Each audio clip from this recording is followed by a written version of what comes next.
When is it time to rebel? And when is it time not to rebel, but just to get along or go along to get along with your friends? That's what we're going to talk about in today's Freedom Friday. So stick around right on the other side. This.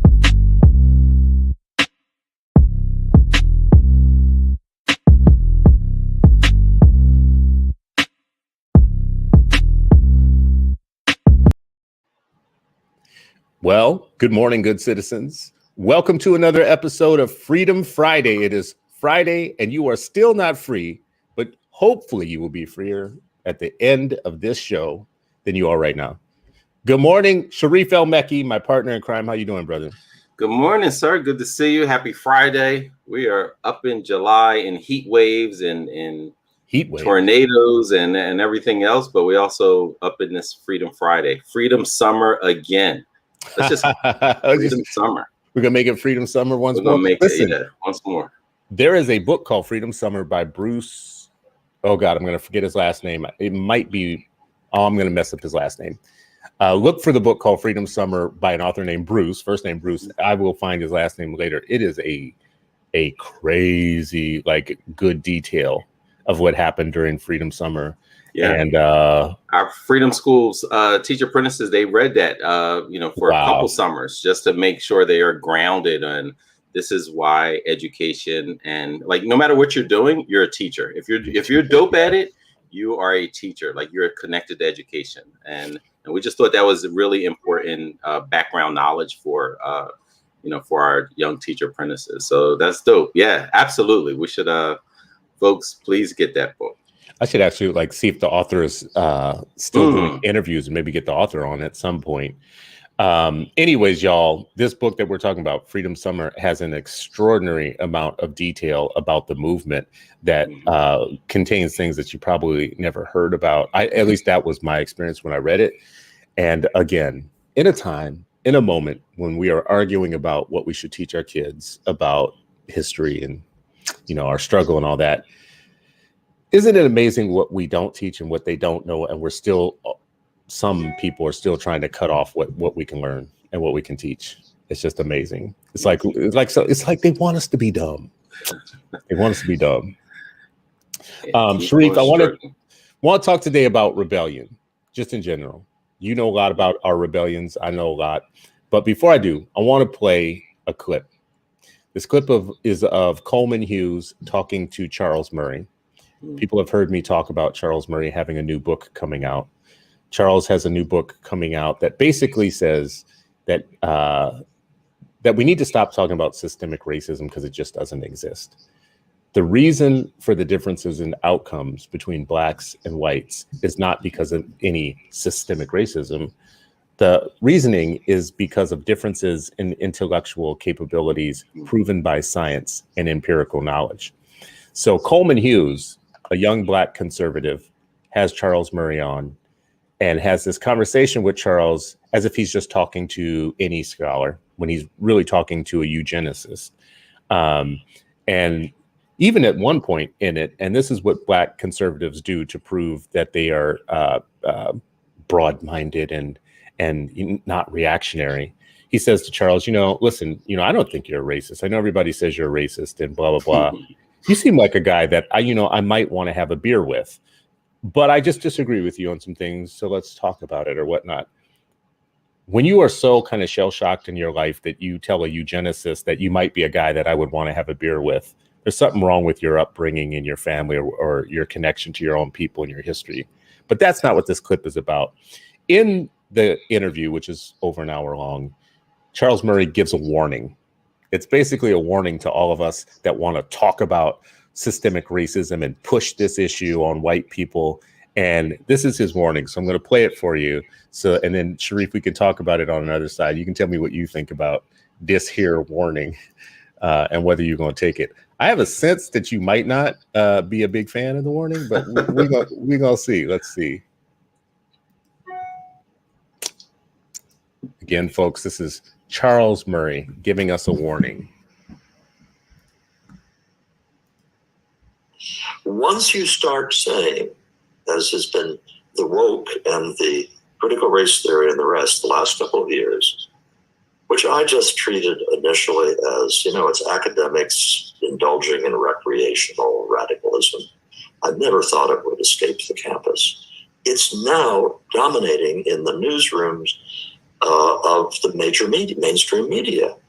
And it's systemic racism, and everybody's saying it. Well, I'll tell you poison leaking into the system is when you have 13% of the population, which is the Black population, saying to 60% of the population, which is non-Latino, white, you are evil, you are bad, you've got white privilege, it's your fault, it's all your fault, we need reparations, we need the state to systemically increase the advantages that it gives to Blacks and other people of color because this country is so deeply evil and systemically racist. All right. Coleman, the reaction in terms of the elites could not be better from the point of view of the critical race theorists. I mean, white guilt is a real thing. And you had among white elites, mea culpa, mea culpa. That's not the reaction among a lot of middle class and working class whites who have seen themselves the last 20, 30 years as having been respectful and friendly with their Black colleagues at work, who don't consider themselves to be racist, who cannot see what possible white privilege they've ever had. And what the mainstream media cannot bring itself to report on accurately is how many of these whites who formerly were trying their best to follow the American creed of treating people as individuals, what proportion of those are saying, oh, give me a break, I have had it. Quit telling me this stuff about how bad whites have been. If you get that kind of blowback from a large chunk of the population, it's going to take the form of identity politics in which whites start to play identity politics. And if that happens, it's going to be a disaster. Everything you said, never going back. Everything you said in the last 2 minutes, I agree with. Okay. I just gotta stop right there because I can't with my boy. I just can't. Everything. And who's the Black guy again? There is no Black guy in this country. the young deer in the headlights who's interviewing this man who's several times his age, who's talking with the eugenicist and trying to appear to be broad-minded. And, everything you just said, I agree with, because I believe identity politics on the left is extremely bad because I don't believe in reparations because conservatives told me that. Anyways, that's Coleman Hughes for people who want to know. If you go and look, I'll put the link into the discussion here so that everybody can see it for themselves. The bottom line for me is it's a masterclass. When you watch the whole thing, it's a masterclass in how not to interview a eugenicist, right? Like we have so lost our bearings that we no longer can even call things what they actually are. You could argue with or not even argue. You could interview a straight up Nazi and pretend like you're just talking to Jim down the street. Hey Jim, can I borrow your lawnmower? Like, yeah. Hey Jim, can I borrow your lawnmower? How's it going with that killing people? So anyways, did you catch all of what Charles Murray is warning us about? He's warning us about you're only 13% of the population, Black people. You keep talking a lot of crap to 60% of the population, which is white people. And white people, what you don't want to do is poke the bear. You don't want them to get mad at you and be like, I'm sick of listening to what you just said. He started out by talking about, in this about Oprah Winfrey and Barack Obama and white people seeing these folks ascend and not saying anything about it because they felt like maybe it's a good thing. And, they've been trying to be good to Black people, their colleagues and whatnot, but we just won't shut up about our rights. We just won't shut up about our rights. And what he is saying is really a threat. The threat is y'all keep talking this nonsense. Watch what happens when white people shoot back on you. And he said, don't worry about those white elites. Worry about the white middle class and working class and underclass who will come for you. So that's Charles Murray, eugenicist, telling you numerically outnumbered. Yeah, I mean, it was a threat, and what he's basically saying, without saying it is, but he is saying it, right? Like we just have to be clear.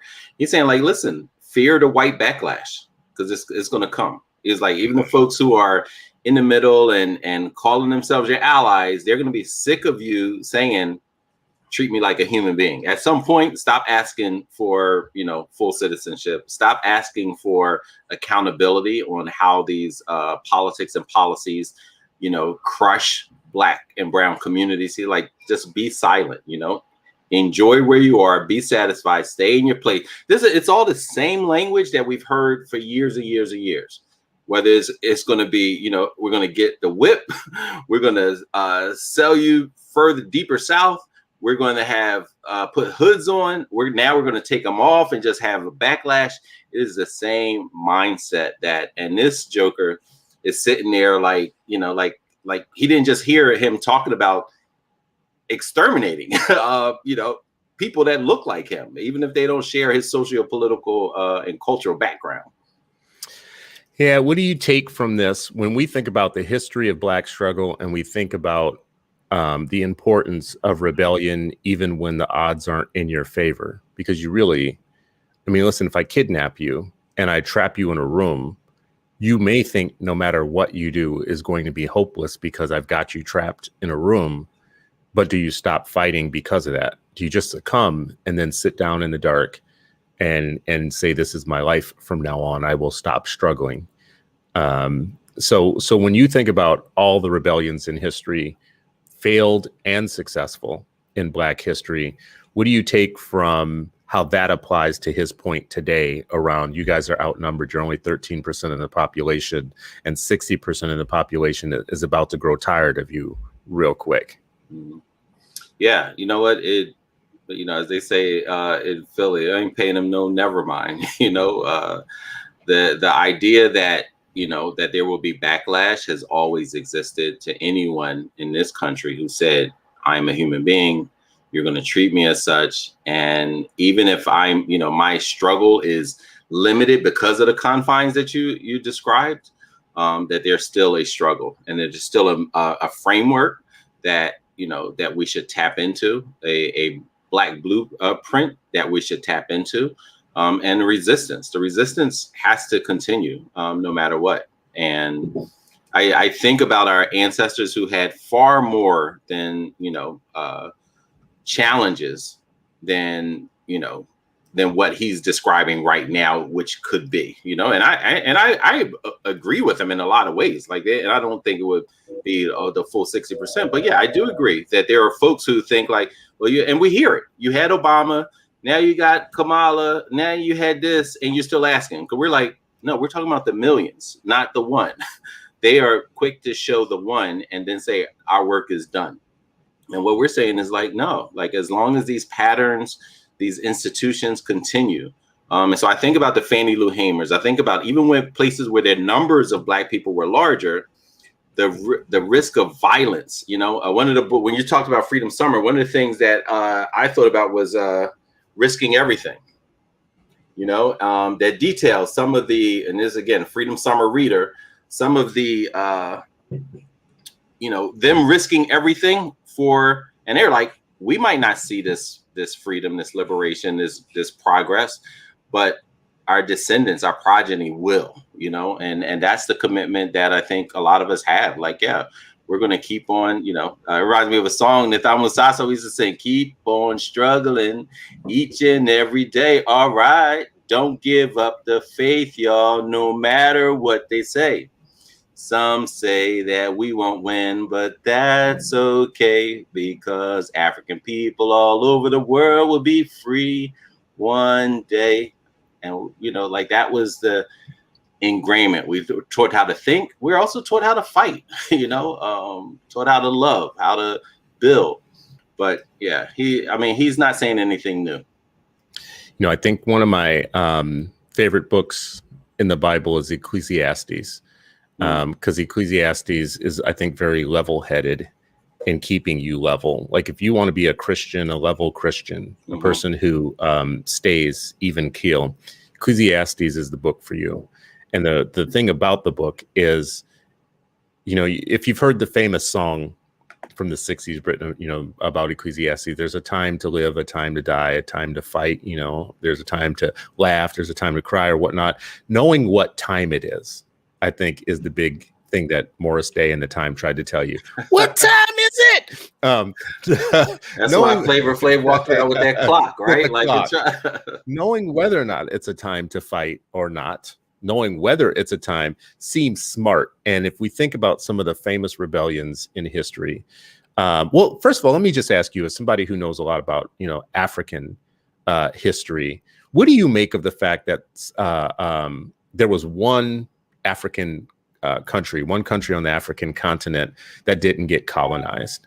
They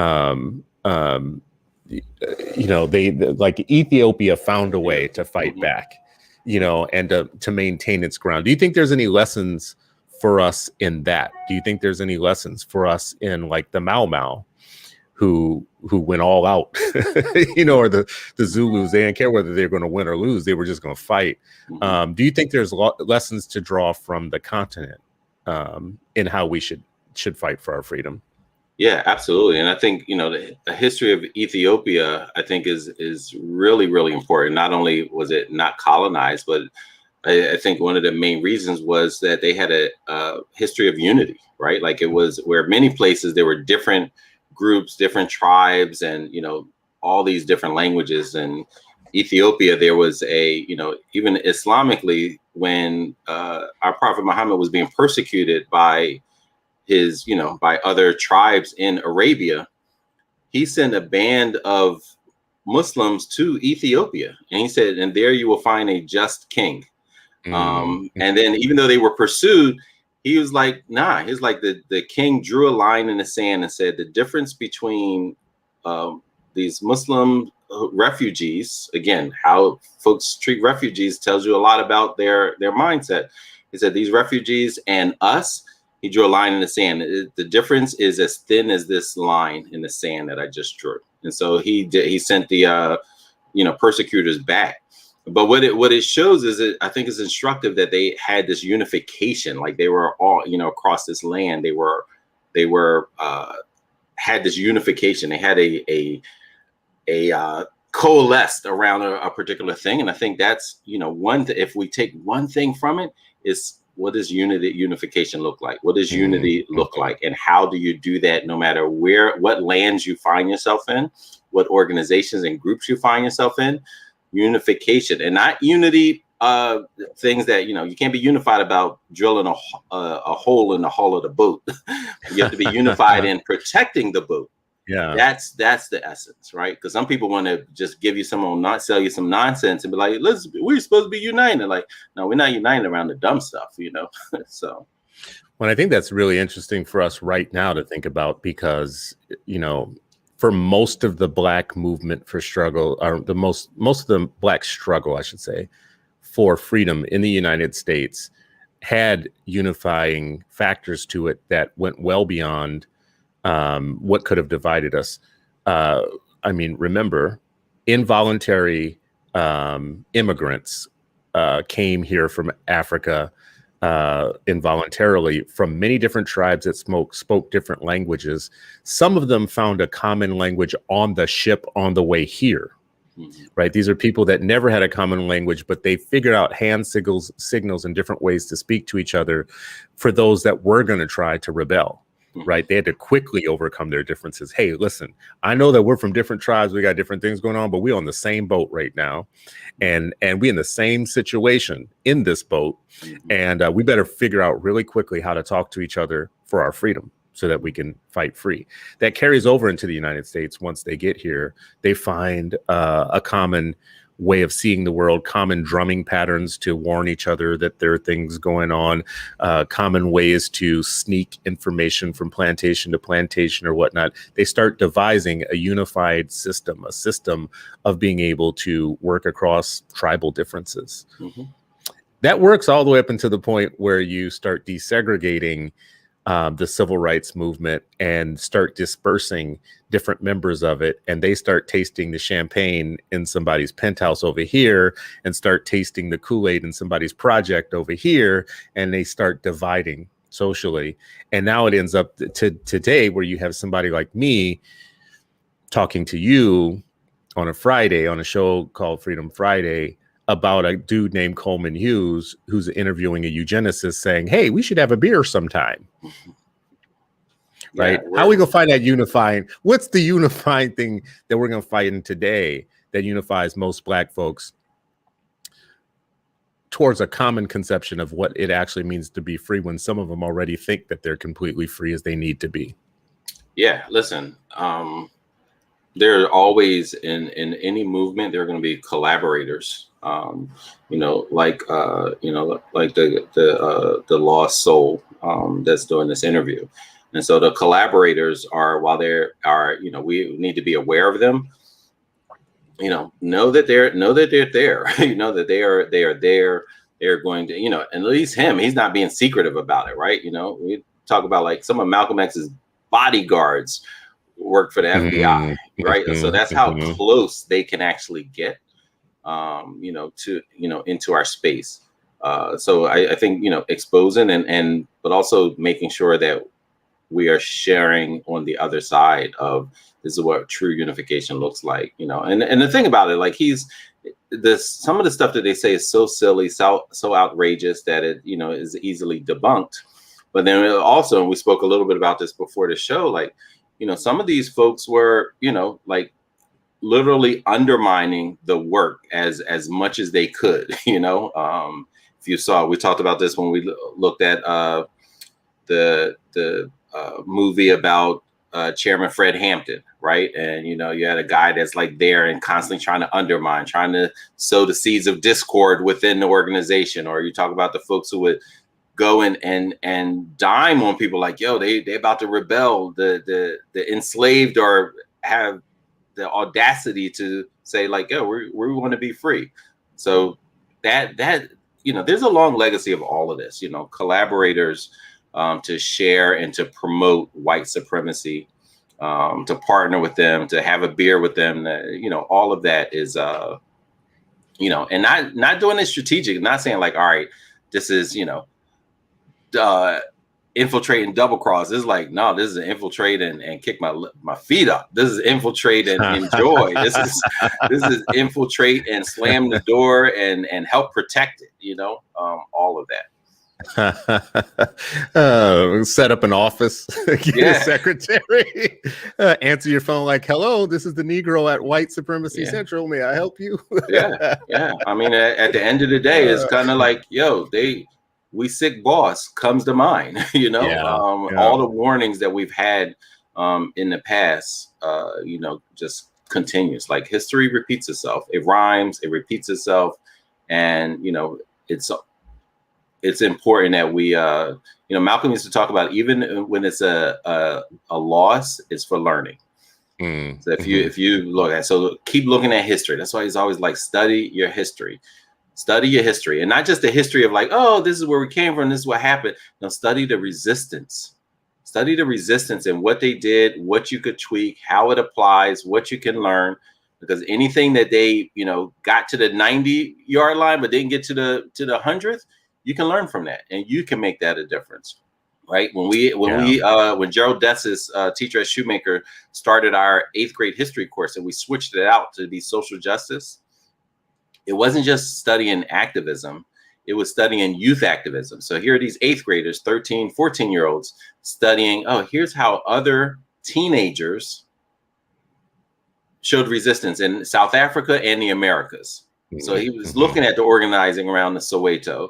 He's looking at, the resistance and apartheid that was being led by youth. He was looking at the Black Panther Party members. He's looking at Malala. That's what they were studying. Youth activists, to see like, okay, what did they do? How, what can you learn from it?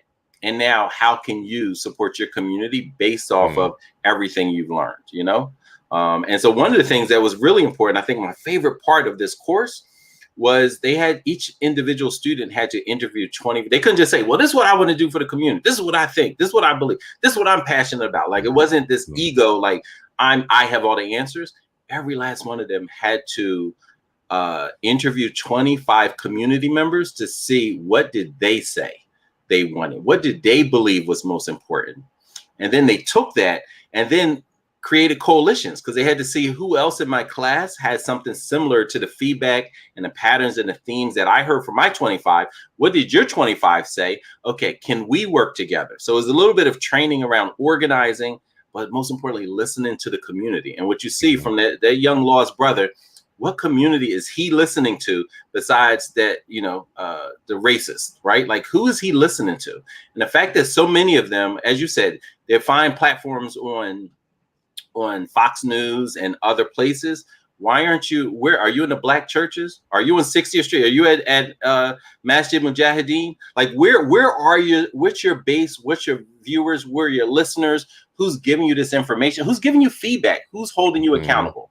Right. And you can see it. And so this is how you winnow this stuff out and you separate the BS from the realness, right? Because like, who is feeding you? And most importantly, who is holding you accountable, right? If your community, if you're not engaged with your community for them to hold you accountable, already know like you're talking the wrong stuff. Because you're not connected to the base of the source of the people, right? You're connected to another whole group. And that's a warning for all of it, whether it's funders, whether it's, your platforms, whatever it is. How are you connected to the Black community and how do you engage with their feedback and accountability systems?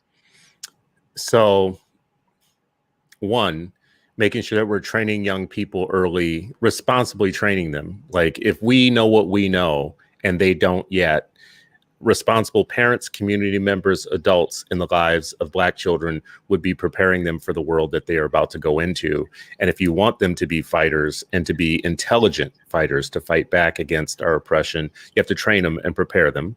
And that comes with how you teach them. You mentioned Fox News. So on the white side of the fence, young white people and white people in general have major media that's reinforcing all the things that they want them to think every day. We don't own those channels. We don't have that. But one of the very Afrocentric workarounds that you just mentioned that makes a lot of sense to me, we are a relational people. We believe in our heritage and oral history, and we believe that our elders are walking libraries. So connecting our young people to our walking libraries as their CNN, that needs to be their CNN. The way that the way we transmit information through thousands of years is orally, through wise people and people that are learning. And maybe that's because this is what I'm pulling from what you just said. That's my very simplistic, overly simplistic pull out of what you said. No, I think that's great, man. I think I love how you frame that because it's that connection, right? When Marcus Garvey says a people that don't know their history is like a tree without a root. And then just imagine what happened to a tree without roots, right? It dies, right? And that's the same. The resistance can die. Their cultural consciousness can die. Their connections can die. And so we have to, when Marcus Garvey and other folks are saying, sometimes, I know like Ray likes to tease me about the quote, but you know what, like I would say like my family and the community, my teachers, they embedded so many of their lessons in historical context and applying it to the day. And as elementary school students. And I think that's why, and it's not just me, it's my classmates as well, where they can recite poetry and quotes and things like that, because that was the framing, right? The same way if you grow up with a grandparent that, their sayings, their quips, because it's a connection and there's a reason behind those stories, right? And it's not just entertainment, it is to, how do we learn from this? And so that idea of like our own network of information being protected and making sure that our students, our children, our communities are plugged in as we build, and we need to build more North Stars and Philadelphia Tribunes and Pittsburgh Couriers and all the other, Black outlets. Make sure we're members of those, make sure we're supporting them in so many different ways, right? Even if we don't have the Jets and the Ebonies, like find other,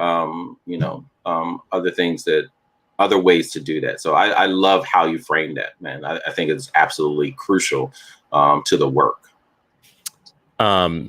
Well, and it comes from what you've been saying for a long time and what you just said today that makes me think that like this is an elegant system for our freedom, which is, you know, training our youth with connections, with relationships, with the information that exists within. And eventually, like, you know, you know this about me as so many of our friends, our Black friends and our brown friends, and even some of our beige friends that have PhDs. You and this beige stuff.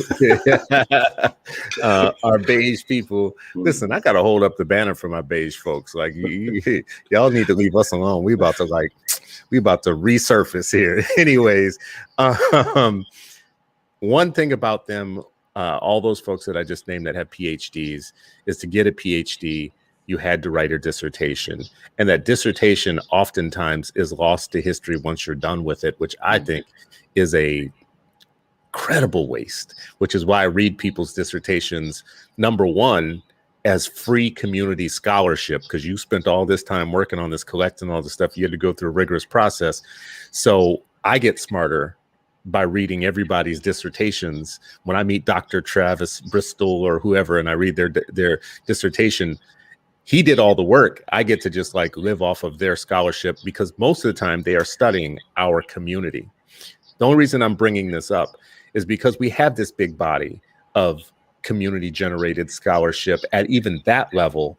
And if we are starting with young people, connecting them to their elders and others as sources of immediate ground level information and history, and then graduating at them as they go on and on and on towards reading the scholarship that has been done on our community by our own people, our doctors, that's like a full range now that we're giving them of understanding about themselves with information that comes from themselves, right? For us, by us. So that's a K-12 kind of system of informal system of knowledge gathering. So I think if rebellion is the goal, you have to start with informed people. You've mentioned this too before.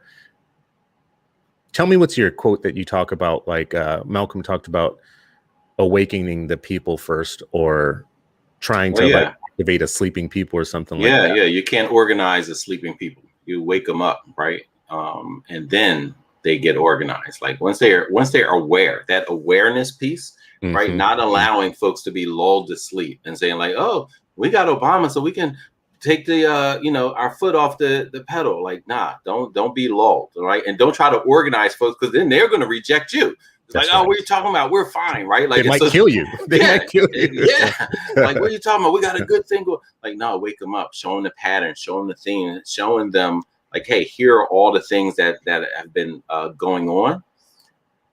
That's when folks get organized, right? That's when it's easier, when folks are awakened. You know, when you look at the Black Panther Party, to join, you had to take political education classes, right? You couldn't just join and be like, yeah, I'm just, like, that was what they wanted to do. But, you know, at the same time, they were like so loose that it was all across the country. It wasn't these safeguard, guardrails, and they also said like, hey, you have to study.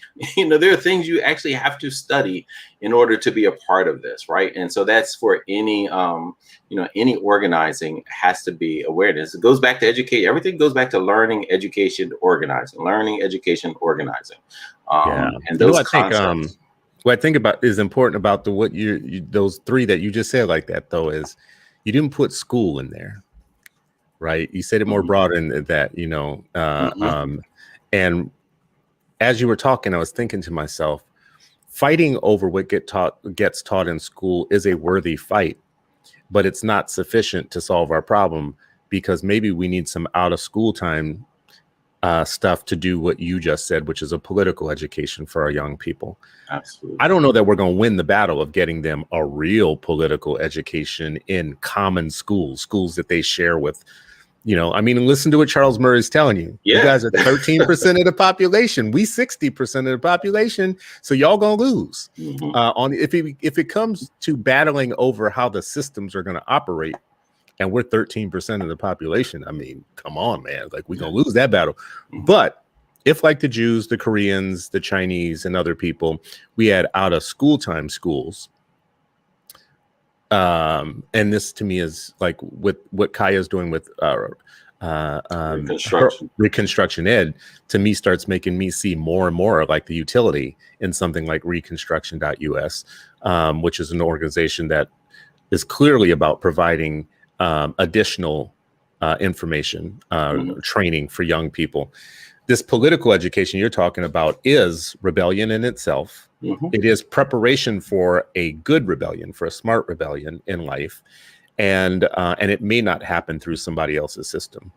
We might need to take it into our own hands. Yeah, no, absolutely. And I think, things like Reconstruction.us and, freedom schools and every other way that we can inform, so Sister Elaine Wells talks a lot about like all the things she exposed her children for, and she looked at it as part of the education. And I mean, she can name 20, 30 things, and all of these were outside of the whatever school that she, her kids went to.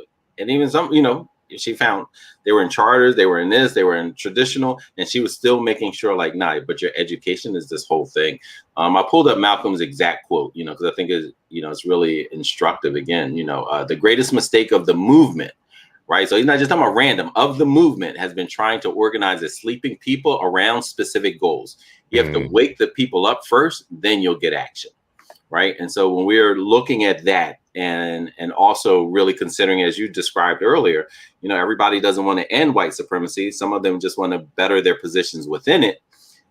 When we have those two ideas, and understanding it, then when we're organizing around specific goals, then we know like this is what we are going to be aligned to, and this is our unification process around it. And here's where we need to keep an eye on, the folks who are, want to sleep with the enemy. Which is a lot of people. Like too many. Yeah. I do want to pull up for folks here because we're always going to talk about history. We're always going to root things in our own history and try and learn lessons from them. So one of the things I sent you a week or so ago that started us on the path of maybe having this conversation was something about the Stono Rebellion, which came up in my feed. I don't know where, and I don't know how I did not know enough about Stono Rebellion. Seemed like something that was very old to me that I had remembered, but not much about it. The Stoner Rebellion was in 1739. It was one of the largest, most successful insurrections within British North America.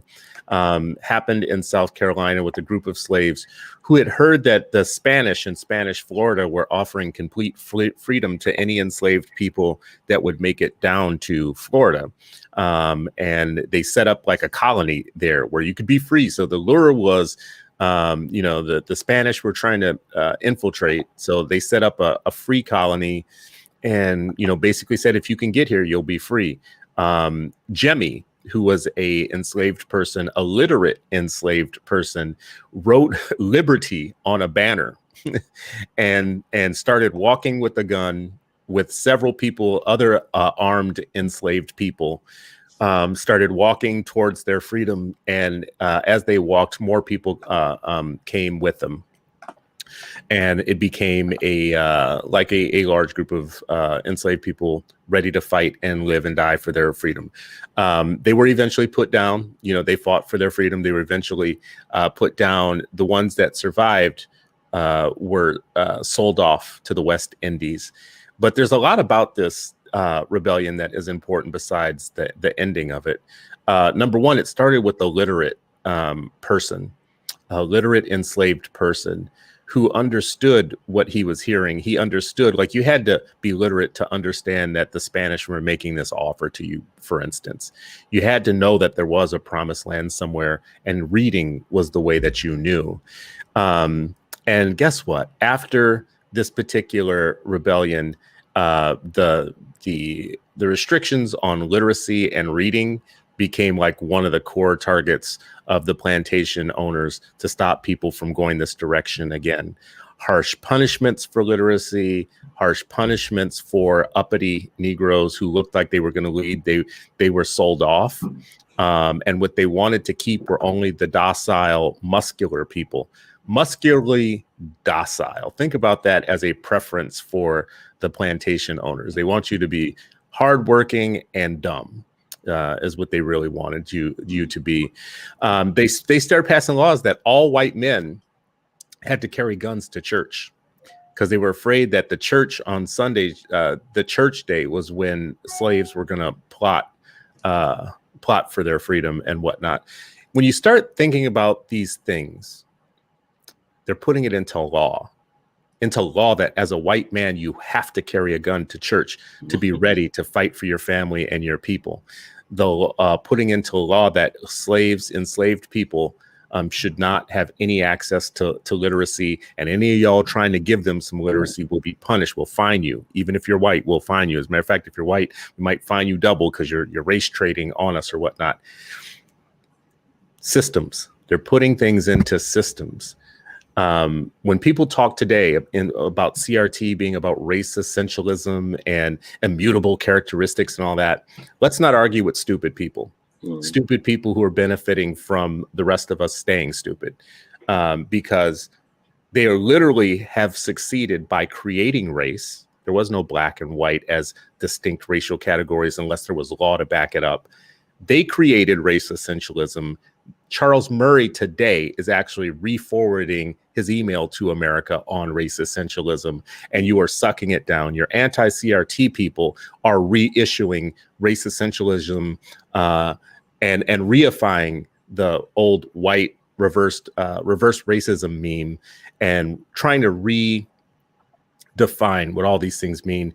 We can't be dumb. When they start putting things into law that stop what we can learn, or how we can learn it, or how our young people should think about the American story, or how we should talk about things like Stono's Rebellion, or all the rebellions that came afterwards, or the laws and the codes that were put into place that prevented us from being literate. And then they attached literacy to voting. And why would you do that? Why would you put those things into law if race is just a social construct? There is no white and there's no black. We're all colorblind, and the law is colorblind. Just follow the laws. Well, if we follow the laws the way that you're supposed to follow laws, like follow their histories and follow where they come from, you will start seeing a picture of what is systemic racism. And I am sorry to Mr. Charles Murray and to his boy wonder there who's interviewing him, Coleman Hughes. I am sorry to inform both of you. Systemic racism is not because there is a difference in cognitive abilities across the races. And you can make that racist claim all you want. And that's what's driving the anti-CRT movement right now. Is we don't want our kids being taught this stuff because we don't think it's the America that we live in. And we think that the only reason that you all are having a tough time in this America is because you have a problem. You have a problem with crime. You have a problem with fatherlessness. You have a problem with drugs. You have a problem with behaving. You have a adverse impact on schools. The whole acting white thing. They have a whole rationale for why we shouldn't look at the laws that have been passed. The laws about housing and where you can live. The laws about education and where you can go to school and what you can learn. The laws about voting and how you can.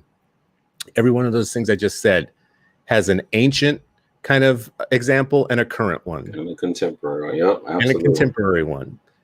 Racism is unceasing in the United States, whether the devil wants you to know it or not. It is unceasing. And if you are a beneficiary of it, you have all the reason in the world to deny it and doubt it. If you are the victim of it, you're kind of dumb to go along with the big lie, the gaslighting.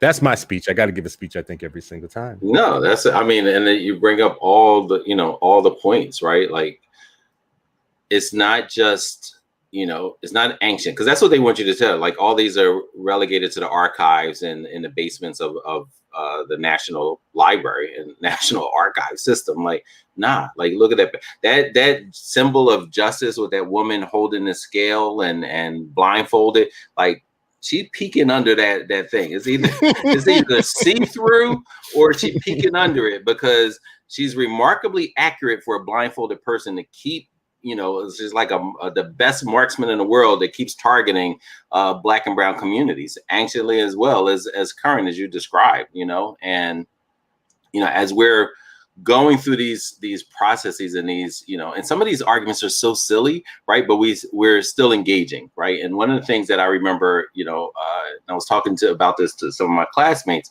I literally had to text, my classmates. Were like, yeah, what was that acronym we used to have? I remember it was NERCAT, but I couldn't remember all of the what it stood for. And it's like when we were like, and I've shared this, like we didn't take regular gym. We took martial arts for our physical education, Vitasana. And one of the acronyms that we had to learn was NERCAT, NERCAT, which stood for, like, in these conflicts.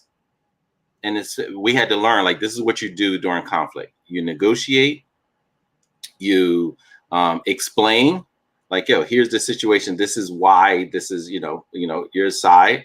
You relocate if possible. You caution, you attack, and then you teach. That's what NERCAT was. This is what, as children, we were learning, like, when folks are being hostile, like, these are the things. And I think that teach part was, you know what I mean? Even as 6 and 7-year-olds, we were learning, like, the teaching piece was always, like, because you're teaching one group, but you always have to defend yourself. Like, there's always defense, and not just physical defense, but also emotional defense of our children, cultural defense, intellectual defense, right? Like, today, this Charles Murray, like, it sounds like modern day phrenology to me. Modern day, where they had to come up, like, how do we justify genocide of Native American people? All right, we have to come up with something, right? We have to, there's some white folks who are feeling a little squeamish about, massacring the whole, communities of men, women, and children. So, you know what? This phrenology will work. They tried to do the same thing with Africans. We have to justify enslavement. So let's use the shape of skulls and forgetting how diverse Africa was. So for you to take one skull and then say this is, like, it's so ridiculous, like the pseudoscience of it all. So they had a racist construct and then say, how do we justify the racist construct? Let's steal this passage. Arabs did it too. Let's steal this ayah from Quran. Let's take this passage from the Bible. Let's use this pseudoscience, right? It was always in justification of the horrific brutality that they were exposing human beings to around the world, right? And so it was this constant piece. And so that phrenology, they don't call it that anymore, but now it's cognitive ability. Now it's like there's always the same thread, and that's why, again, the history is so important, because you'll see, wait a minute, this is the same exact pattern of speech. This is the same thing.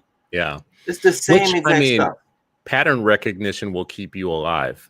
Yeah. If you live in a system of oppression and you can recognize, wow, okay, we've seen this before. Oh, so one of the best things we can give our children and young people is pattern recognition.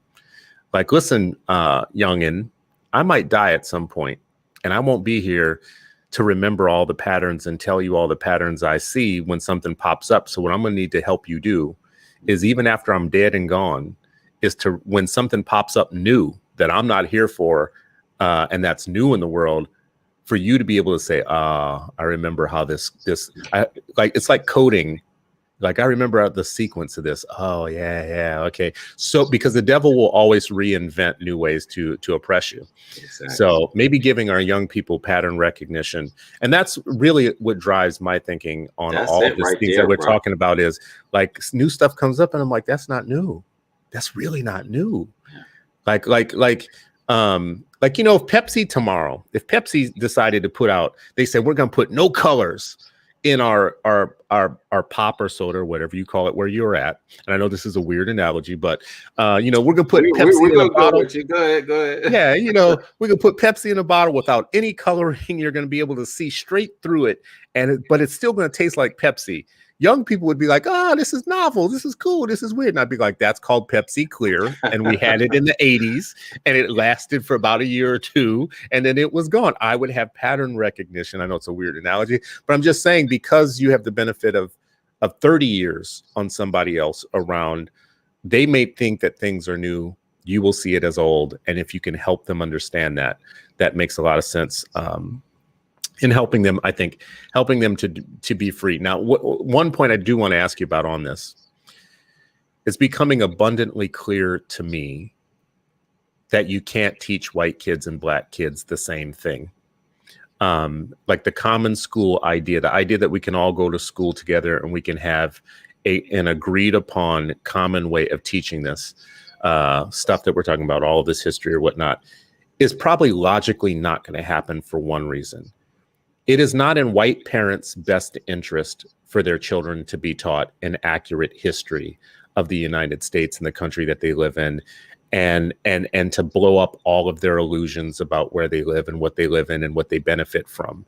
Whether we think it's true or not it doesn't matter. Whether it's true or not, it's not in their best interest to learn those things. It's in their best interest to put their fingers in their ears and not listen to any of that and just think about white American nationalist exceptionalism and think of all those exotic, weird people saying those exotic, weird things about this beautiful, beautiful country as exotic, weird people that we don't have to listen to because we outnumber them by like 3 or 4 to 1.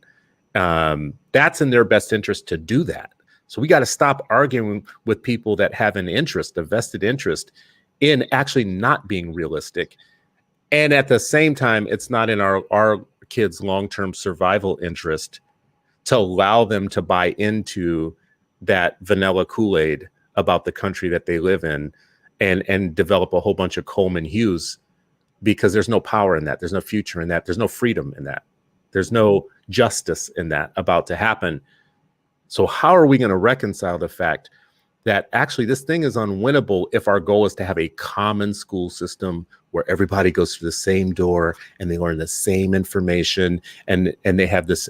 Our kids will never get what they need unless everything you just said, Sharif, everything you've been saying in this entire show, we can't teach our kids in a common school system. We can't teach them about these rebellions. We can't teach them about the way that the way that they went down. We can't teach them about how the laws were passed for one group of people over the other group of people now, right? So we have an educator's dilemma at this point that here, I'm going to ask you what's your solution to what I just said, or if you think there needs to be one. My quick and dirty on it is we need safe harbors that we could put our kids into where they're away from the other people and we can tell them the truth about the world that they live in and prepare them to be free citizens who can vote and have laws passed to their benefit and change and exercise their power. That's one of our interests. We need educators who are within the regular system who will infiltrate and double cross, who will teach people the truth regardless of what the law says. And for everybody else, we need to call it a wash. That's kind of my solution. What would you say about the problem? You just named a 3-pronged approach, and I think that's the right way. I think, we've said this from, since you and I met. One of the things we were on the same page about was having our own institutions, particularly education, and it doesn't always have to be a school.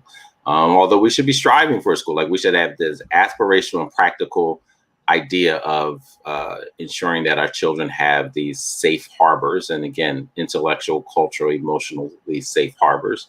And we need educators who are in systems that they are trying to purify it from within, by making sure that they are not intimidated by, whatever nonsense comes down the pike, that they are using that privilege and power of leading a classroom and leading a school and leading a department of educators, that they are using it for educational racial justice purposes, that accurate and inclusive history, the accurate portrayal of what white supremacy is and what humanity is always seeping through, right? And that's what we used to tell our teachers, like, every lesson plan, every time you're planning, every lesson plan is a political document. And every single time you teach is a political act, whether you're teaching in the formal sense in front of classroom, or if you're having a conversation in the cafeteria or the auditorium, it is a political act. And and depending on which side of the coin you're coming from, right, it's still political. It could be politically oppressive, or it could be politically empowering and informative. But that's just indoctrination, bro. Why are you talking about indoctrinating children? Listen. The current indoctrination is white supremacy.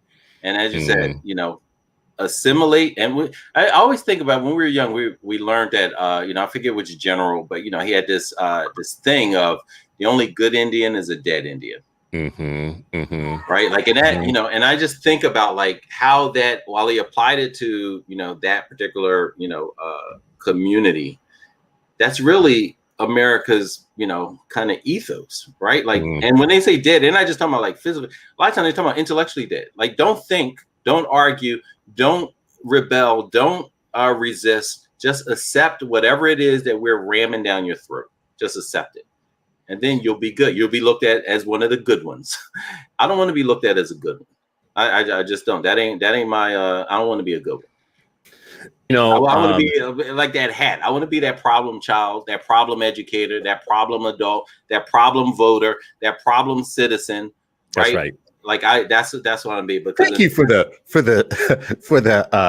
selling in the hat, bro. For people that want one, go to www.citizenstewart.com and go to my store, and you will find a problem child hat, because a system of oppression doesn't deserve obedient children. It deserves problem children. We should be raising problem children. That's my commercial on that particular piece. But to your point, Sharif, I actually think that we're in a very tough bind that we have to be honest with ourselves and with our young people about, because you have a choice. It's like the red pill and the blue pill, or the left door and the right door. One door to go through is to be the complacent, go along to get along. I mean, listen, I've beat up on Coleman during this show, but Coleman's an entire wing of Black thought right now that are trying to create an entire Black accommodationist, white supremacist Black wing. So Glenn Lowry, John McWhorter, Coleman Hughes, Kamel, Candace Owens, Diamond and Silk, plastic and garbage, whoever, whoever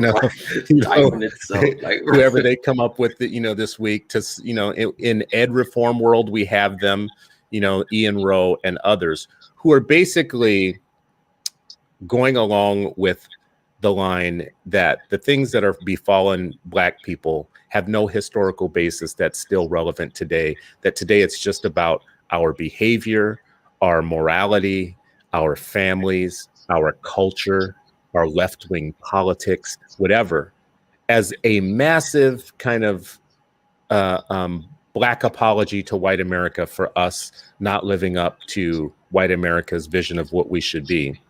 Someone just put in the notes here too, Thomas Sowell. When you have Black people as public teachers whose only audiences are white people that have all the problematic ideas about us, you have to ask them at some point, isn't it interesting to you that the people, most people boosting you are not your own people? And whatever you think about how right or wrong your opinions are in the world, you do have to deal with the problem at some point that your own people aren't buying what you're selling. So you're talking about us to other people as if you're a third party in that. And that's your cognitive dissonance. That's your cultural kind of detachment from your own people. I don't know if someone hurt you. I don't know if some Black girl at prom didn't give you any play. I don't know if you didn't get like the phone number of the one because you were weak and couldn't play any sports. I don't know what it is, but there's a genesis to your hurt and your pain that has you now wanting to hurt Black people professionally for the entertainment and the benefit of white people. And I want to talk about the white people that prop you up and love you so much. The white people that prop you up range from the ones who are on the Charles Murray end, who do it because they literally just need Black people to help them explain why we're inferior, why our families are inferior and our culture is an inferior one, and why our language and how we speak is inferior in our thoughts. The range from that group, though, also to the level-headed white middlemen, the ones who are kind of like, I'm just a centrist. I just like to see both sides. And I like to see, an Ian Rowe and a John McWhorter and a Glenn Lowry or whatnot have debates with the other Blacks because, I like a fair debate.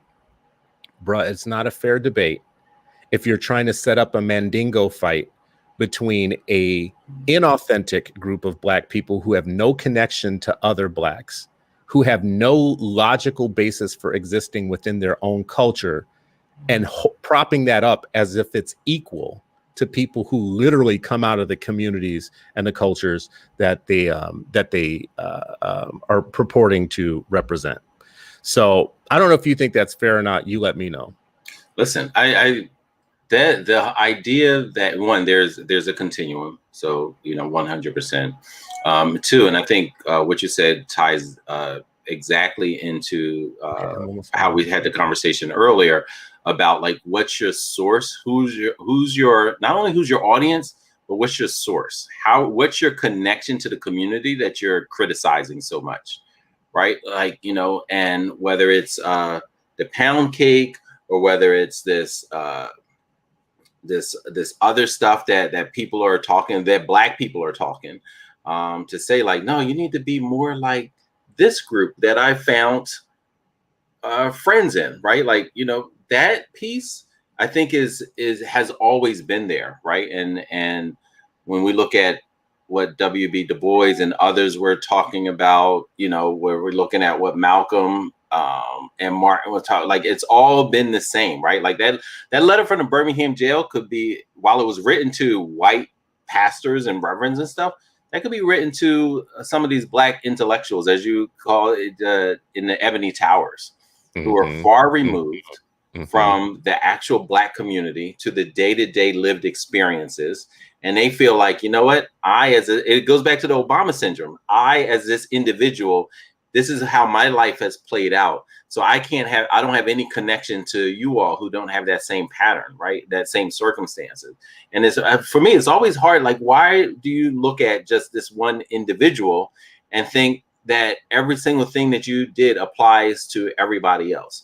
Look at the pattern, that pattern recognition. To me, I think, that's coining and framing that we should use as we're educating our youth, as we're engaging our communities. That's what it is. So that same pattern. I want to go back to Ecclesiastes. Ecclesiastes, one of the main point of the book is to tell you that there is nothing new under the sun. There's always been life and death. There's always been everything in between. There's always been oppressor and oppressed, freedom and slavery, happiness and sadness, laughing and crying. That has always been, it's always going to be. So the way that you balance yourself out is by understanding that there's a time for all those things and recognizing that when it happens.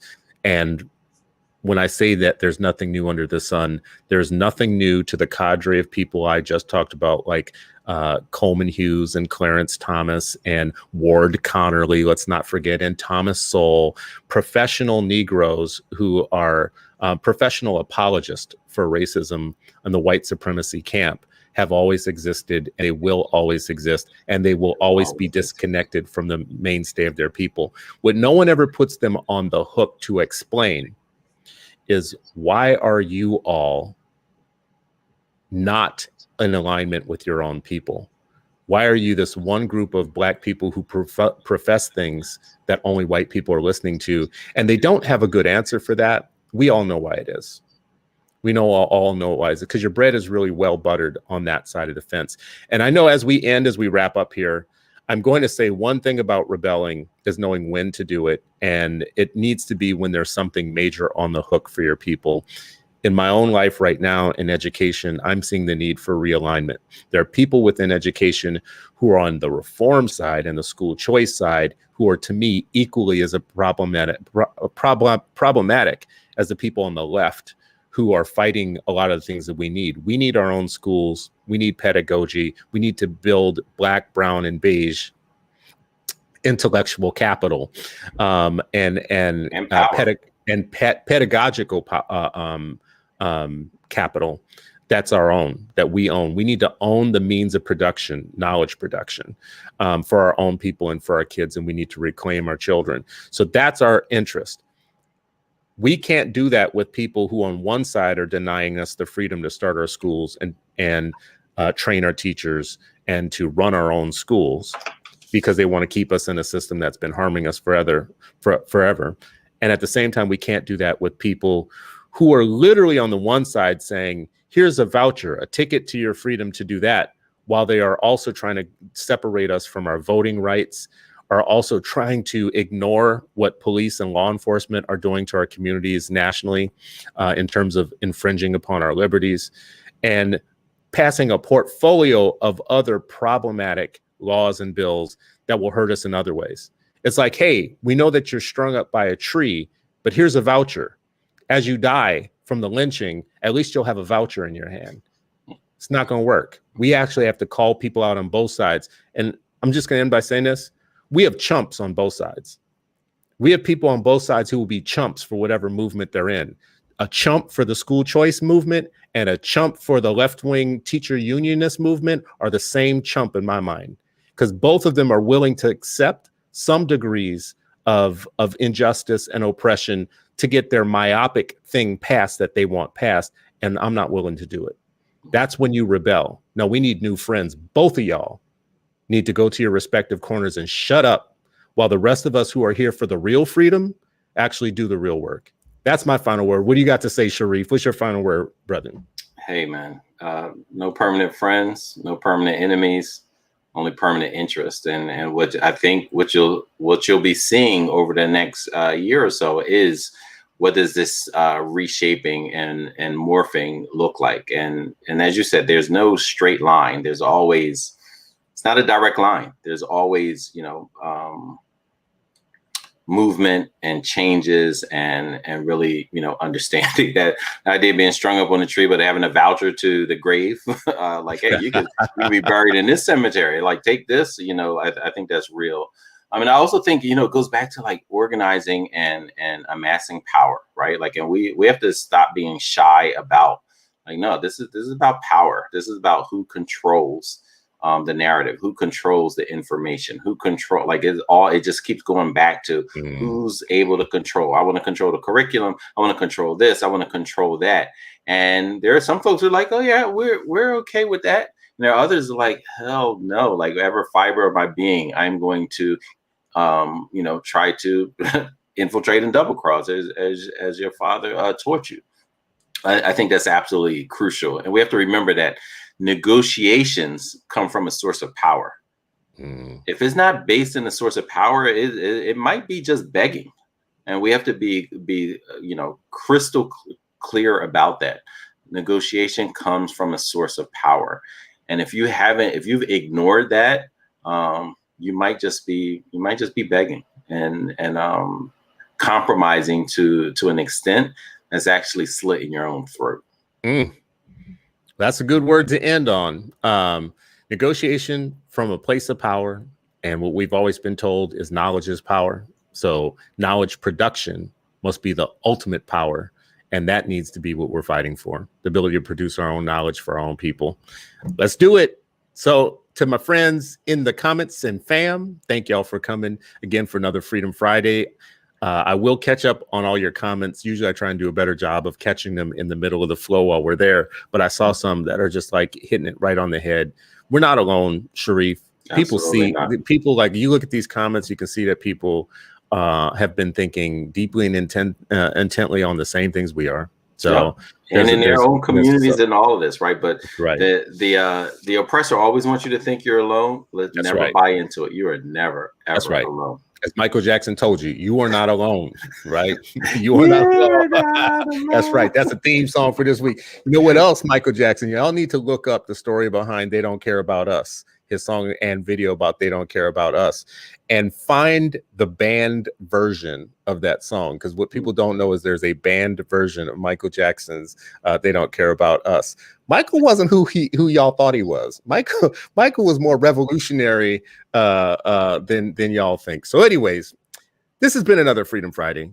And hopefully you are freer now than you were when we started this program. But we are still not free. So let's keep coming back together week to week, Friday to Friday, talking about the ideas that will help us get really, really free. Thank you all. Have a great weekend. Enjoy your weekend. Do something good for yourself and for your family. We appreciate y'all.